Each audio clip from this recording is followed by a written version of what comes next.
Ne regardez pas cette première slide. Fermez les yeux et imaginez quelques secondes un monde où chaque intérieur est beau, respectueux de l'environnement et sain pour les humains. Je suis venu vous dire ce matin que ce monde, il est déjà à portée de main. Depuis tout petit, j'ai nourri 3 grands amours. L'amour du beau, des choses bien faites, bien pensées, bien exécutées. L'amour des autres, qui peuvent être l'enfer ou le paradis, selon le regard qu'on pose sur eux. Et un amour pour la nature, pour cette planète incroyable qui nous a tous donné la vie. À 18 ans, quand je termine mes secondaires, je me sens un peu perdu. Alors j'envisage de faire une année sabbatique. Et puis je termine par m'inscrire en dernière minute en développement durable. Et il me faut juste 2 semaines pour réaliser que j'ai fait une énorme erreur. En fait, je suis pas du tout fait pour passer 8 heures par jour assis à suivre des cours. Et je le savais déjà, mais j'avais besoin apparemment d'un rappel. Alors je décide de suivre ma curiosité et de faire ce que j'appellerai par la suite un master de la vie. J'apprends au gré de mes expériences, je saisis un peu les opportunités qui se présentent à moi, et comme vous pouvez le voir, je fais un petit peu le tour de l'Europe. Et puis je finis en 2019, du coup, par décrocher mon premier job dans le design, qui sera aussi le seul. Cette expérience, elle va me faire ouvrir les yeux sur la puissance de l'architecture d'intérieur. Mais elle va aussi me faire réaliser que la façon qu'on a aujourd'hui de créer des intérieurs, elle n'est pas du tout à la hauteur de l'impact que ces espaces ont sur nous. Sur notre santé, sur notre bien-être et sur l'environnement. Parce que je vous l'apprends peut-être, mais on passe pas loin de 90% de notre temps à l'intérieur, entre la maison, le bureau, etc. Et ce que ça veut dire, c'est que les choix qu'on fait quand on aménage nos intérieurs, ils ont littéralement le pouvoir de transformer nos vies. Et malheureusement, aujourd'hui, c'est beaucoup plus souvent pour le pire que pour le meilleur.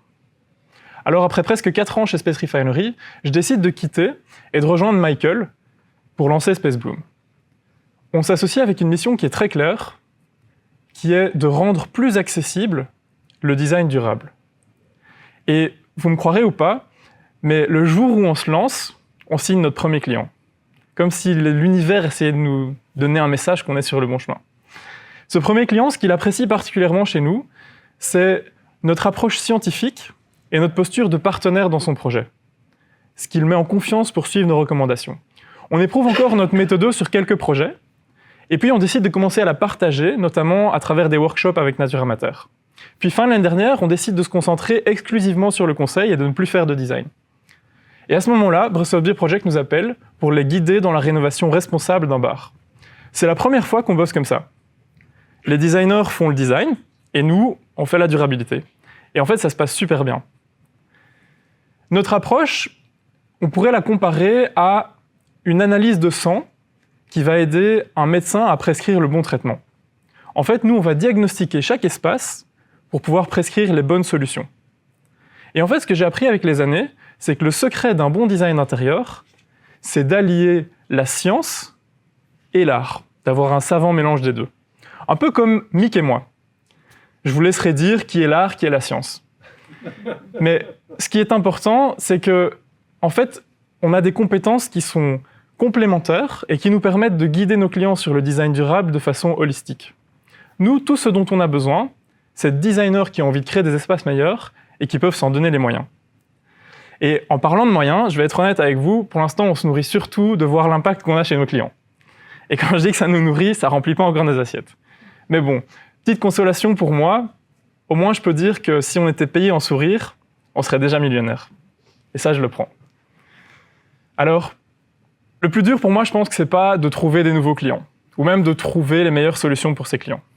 Je pense que le plus dur, c'est d'être patient. Parce que quand je vois que le monde a besoin urgemment de changement, et qu'on est parfois si peu à essayer de réparer la machine cassée, c'est parfois désolant.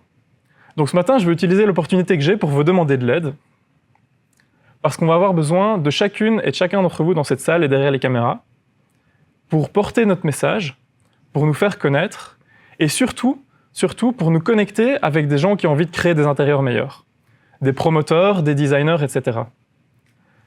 Parce que le monde que je vous ai demandé d'imaginer tout à l'heure, sans vous, sans vos contacts, et puis sans les personnes qui vont pitcher après moi, on ne pourra jamais le construire. Alors je vous remercie d'avance pour l'aide que vous allez nous apporter sur ce beau chantier. Et puis je vous remercie aussi de m'avoir écouté. Et je vous souhaite une très bonne journée.